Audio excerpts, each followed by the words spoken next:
Now we get to the fun part. The fun part is advantages. Talking about the advantages. The best way to do this is to paint a picture with words.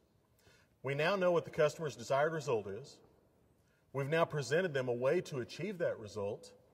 Now let's fast forward the clock 6 months, a year, 2 years, and let them live in that result a little bit. Or even better, ask them to describe what that situation will look like. Mr. Customer, 2 years down the road, what is your business going to look like when you're not handling those masses of paper, when you're not spending extra time in your workflows? You've told me that Stephanie is the most productive administrative assistant you've ever had, and we've also just decided that you're taking 20 hours per month off of Stephanie, off of her workload. How can you have Stephanie help you be more efficient, help you grow your business in those 20 hours?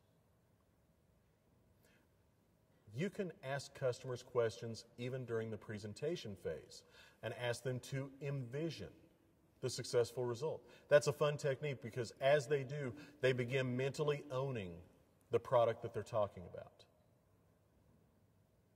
And that makes everything else in the sales process so much easier when they're envisioning that result. But again, it circles back to your ability to ask questions, your ability to have that conversation. By the way, this is the opposite of an old sales technique. There's an old sales technique that was called getting your customer to live in their pain.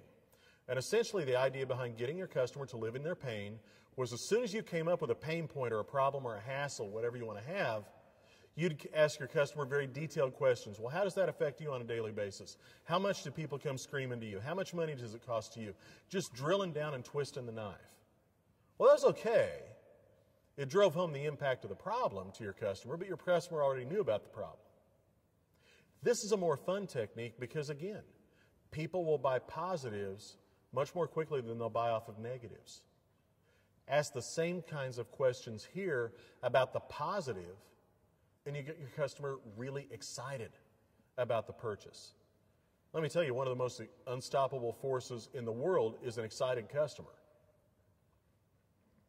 When you get your customers excited about the purchase, you will find that the sale becomes a lot easier, becomes a lot less about price, becomes a lot less about terms, and a lot more about, my God, how can I own this? How can I get this in my vicinity?